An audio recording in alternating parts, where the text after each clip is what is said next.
Сәлем достар, менің есімім Анар ханым, бұл сыр білім парақшасы. Соңғы кезде көптеген адамдар менің номеріме звондап, WhatsApp-қа жазады. И сұрақтарыма жауап беріңізші дейді. Мына жерде жеке консультация деген бар, оның бағасы бар, оған жазылу керек алдын ала, уақытын, күнін белгілеу керек. Бұлай маған звондай салып, сұраққа жауап бер деген не пойдет. Бір-біріміздің уақытын құрметтейік. Сіздің сұрақтарға тегін жауап алу үшін осындай YouTube парақшаға мен видеоларды аптасына 2 рет шығарып жүрмін. Сол үшін егер де сізге бір тақырып болса, бір өзекті маған жазыңыз, жазыңыз, өтініш бір видео салсаңыз деп маған көп адамдар жазады. Мен оларға сразу бүйтіп жазып қоямын, осындай өтініш бірінші адамдар болса, сразу видео түсіремін. Сіз консультацияға төлемейсіз. А так консультацияға төлеу керек. Менің уақытым ақылы. Окей? Бүгін бізде өте қызық тақырып, және бір әйел адам үшін бір қысылатын тақырып, бұл қынаппен осыру. Жыныстық қатынаспен айналысатын, жыныстық төсек қатынаста болатын әйел адам еркек те біледі. Әйел адам көбінесе енді төсекте қынаптан ауа шығады. Бұл негізінде өте кең тараған мәселе. И бұл тек қана төсек қатынаста емес, бұл қыздығы бар, жас қыздарда да болуы мүмкін. Енді мынаны айта кетейін. Ол қалай? Көбінесе жыныстық қатынас кезінде әйел адамның қынабы ашылады, и сол кезде төсек қатынасына ауа кіріп кетеді. И потом поза ауыстырғанда, аяқ ашқанда, ана жерден ауа прям бұрқ етіп шығады. И әйел адам, конечно, қысылады, как будто осырып қойды. Түсінетін еркектер, ол болады, нормально деп қояды. Түсінбейтін күлу мүмкін, ой, сен осырып қойдың ба деп біртүрлі қарау мүмкін.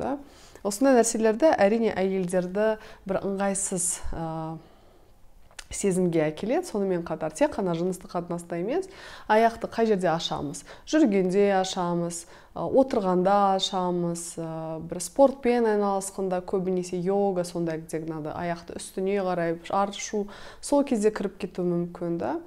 Әрине бір түрлі, потому что сразу адамдар естиді, ойлайды, сол бір жерде қысылады. Себептері қандай? Себептері ең бірінші әрине бұл жыныс бұлшықеттерінің тонусы әлсіз деген сөз. Себебі қынап осындай болса, оны қысқанда кішкене жауып қойды, и ауа кірмейді, кішкене тар болса. Қынап кішкене ашылған болса, бұл айта кетейін, мына жерде тек қана қыздығы жоқ әйелдер ғана емес, қыздығы бар қыздар да болуы мүмкін. Қынаптың тар или үлкен это қыздыққа байланысты емес, бұл бұлшықеттердің тонусына байланысты. Сол үшін кішкене үлкендеу болғанда әрине ана жерге ауа спокойно кіреді, шығады, и вот это ең біріншісі. Екіншісі, бұл жыныстық қатынас кезінде байқаған шығарсыз, определенный позаларда әйелдерде ауа шығады. Мына жерде мен алдыңғы бір видеода айтқанмын, оны мен просто таппай қалдым, и видимо адамдар оны көрмеді. Сол үшін бөлек айтатыным.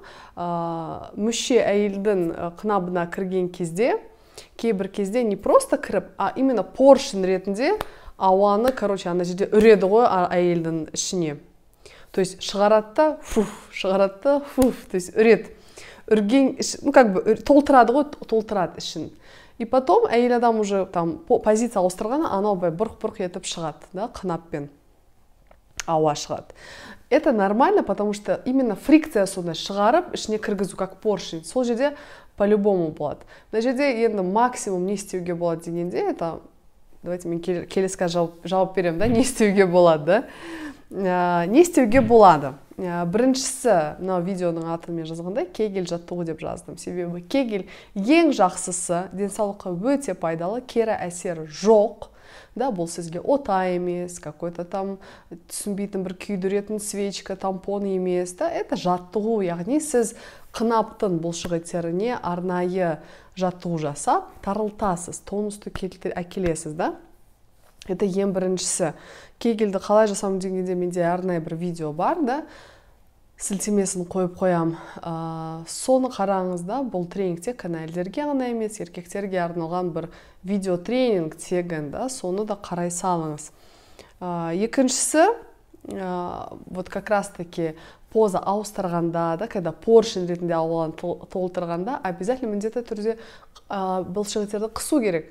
Сіз қысқанда ауа онша қатты уже кірмей қалады. Кішкене де кірсе, ничего страшного, бірақ уже көп кірмейді, да. Уже сіз жыныстық қатынаста қысып аласыз, и мүше кіргенде ауа онша толтыра алмайды, кірмейді. Түсінікті, да?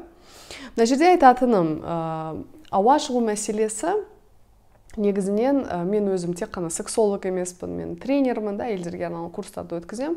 Ең жақсы әсіресе босанған әйелдерге тренажерлармен жұмыс жасау. Тренажерлармен сізде эффект одан да тез болады. Мысал ретінде кейбір қыздарда бір аптаның ішінде, бірнеше күн ішінде кету мүмкін, кейбір әйелдерде бір айдай болу мүмкін, да. То есть соны тез нәтижеге жету үшін тренажермен жасағаны дұрыс. Енді мына жерде бір хабарландыру айтқым келіп жүр, әсіресе осы видеоны көбінесе әйелдер қарайтын шығар, немесе күйеулері қараса әйелдерге айтатын шығар деп мен ойлаймын, да, себебі қазір кезде жұптар мені қарайды, да, мен өте қуаныштымын, рахмет. Осындай оқырмандар болса, который жұп күйеу мен әйелі бірге қарайтындар, тоже обязательно лайк или пікір қалдырыңыз, да, мен шыны керек өте қуанам сондай кездерде. Хабарландыру 1 қараша күні, 1 ноябрь әйелдерге арналған менің бірінші осындай форматта өтетін онлайн сабақтар басталады. Бірнеше пакет бар, яғни 2 апталық, 3 апталық және де 5 апталық бөлек-бөлек 3 пакет бар. Сол жерде мен тренажерларды берем. Сіз Алматыда болса, студиядан алып кете аласыз. Басқа қалалардан болса, біз сізге почтамен жібере аламыз, да. 1 қарашаға дейін сол тренажерларды үлгеріп алғаны жөн. И вот онлайн аптасына 2 рет сабақ өтеді. Сонымен қатар бөлек телеграмда чат болады. Және де аптасына 1 рет сұрақтар мен жауап тікелей эфирге мен шығам. Яғни 2 мен 5 апта бойы біз сізбен жұмыс жасаймыз, және де осындай ауа шығу мәселесі, сонымен қатар опущение, сосын зәр шығу, геморрой, тарылту деген ең көп тараған мәселелерді біз сонымен сізбен жұмыс жасаймыз, және де мен сіз оны бәрін қадағалаймын, да. Егер де офлайн, яғни кездесіп курс өту мүмкіншілігі жоқ болса, онлайн курс ең жақсы. Так что мен сізден де міндетті түрде күтемін. Сілтемесін мен төменде қалдырам, да. Жазылу үшін телеграмға сіз маған жазған Илханым, мен қатысқым келіп жүр, условия, пакет, бағаларын, анау-мынау қайда ақша жіберу, қалай там адрес бәрін жіберіңіз, біз сізге сразу жауап береміз, да. То есть мына жерде как раз таки мен үшін бір жаңа формат, себебі сол жерде мен қадағалаймын басқаша, да, это онлайн болған соң, видеокурс болған соң, мүлдем басқаша, және оны мен прям конфетка жасауым келіп жүр. Бұл жерде мен тек қана там именно ауа шығу, там бұлшықеттер тарапынан емес, жыныстық қатынасты түрлендіруде, соны да мен сізге үйретемін. Ну, бүкіл пакеттерді мен сізге жазамын, да, біз жібереміз ақпаратты, так что уайымдамаңыз, главное желание, да, мақсатыңыз болса, бәрі шешіледі. Менімен бірге бәрі шешіледі. Вот, и айтатыным, да, бұл фитнес, яғни бұл жаттығу дегенде, кегел дегенде, это фитнес. Фитнес дегенде это спорт. Спорт дегенде мұны сіз жасауыңыз керексіз. Сіздің орныңызда бұлшықеттерді ешкім ештеңе жасамайды. Бұл тек қана сіз өзіңіз ғана жасайсыз. Түсінікті, да? Менің көмегімен, тренажерлардың көмегімен, программа бойынша үй жұмысы беріледі, және де соны жасағанда сіз результат аласыз.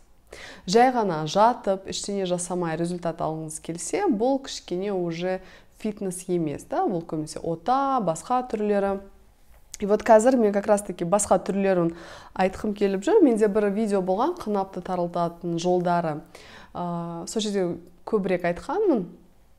Бірақ қазір бір оңғайына айтқым келіп жүр. Себебі кейбір әйелдерге мен оны, в принципе, оны да жасай салыңыз деп айтамын. Ну, как бы можно, да, мүмкіншілігіңіз болса, соны да.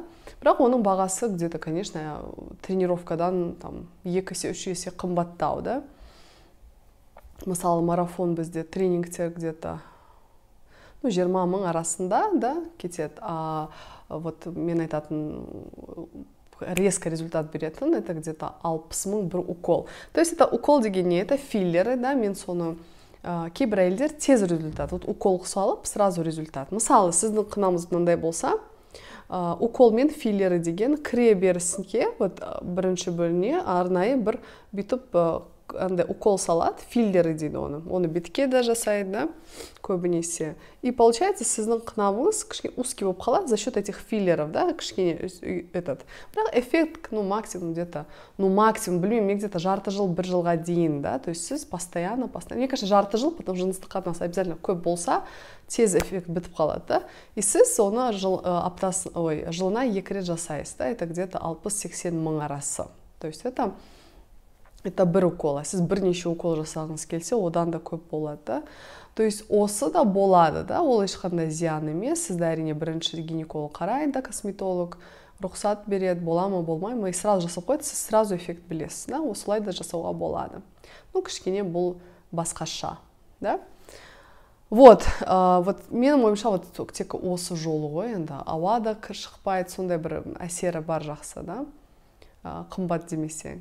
И все равно, қалай істесек те, укол анамына жасақ та, любой адам сізге жаттығу жаса деп айтады. Любой. Жаттығу жасама деген адам сізге болмайды. Әрине тек сіз прям ауырып жүрмесеңіз ғана, прям острый заболевание болғанда, сіздің даже уже желание болып қалмайды, да, а если егер сізде бәрі нормально, шешем десе, вот именно біз осы кегель жаттығу, тренажермен жұмыс жасау, осындай бір результатқа келіп, и сіз просто тонус ретінде постоянно поддерживаете өмір соңына дейін, сізде бұлшықтар бәрі тонуста күшті болады, да? Түсінікті, да, достар? Осы видео чисто қынаппен осыру, бұның еш ұялмау керек, бұны просто шешу керек. Понятно, да? Жүре берсе де тоже ыңғайсыз, потому что өз уақытында оны келтірмесеңіз, болашақта одан әрі қиын болуы мүмкін. Так что өз уақытында қолға алып, соны осы бір шешім жолдарын қарастыру керек.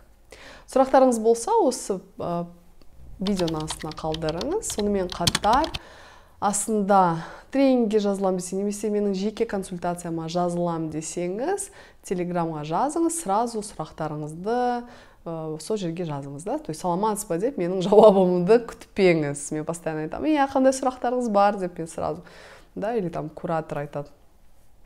Так что күтпей сразу айтыңыз, бүкіл бәрі ақпарат сізге жіберіледі. Менімен болғаныңыз үшін рахмет. Менің оқырмандар саны YouTube-да қосылып жатқанына мен өте қуаныштымын. Берген ақпарат өте пайдалы деп ойлаймын. Көріскенше сау болыңыздар.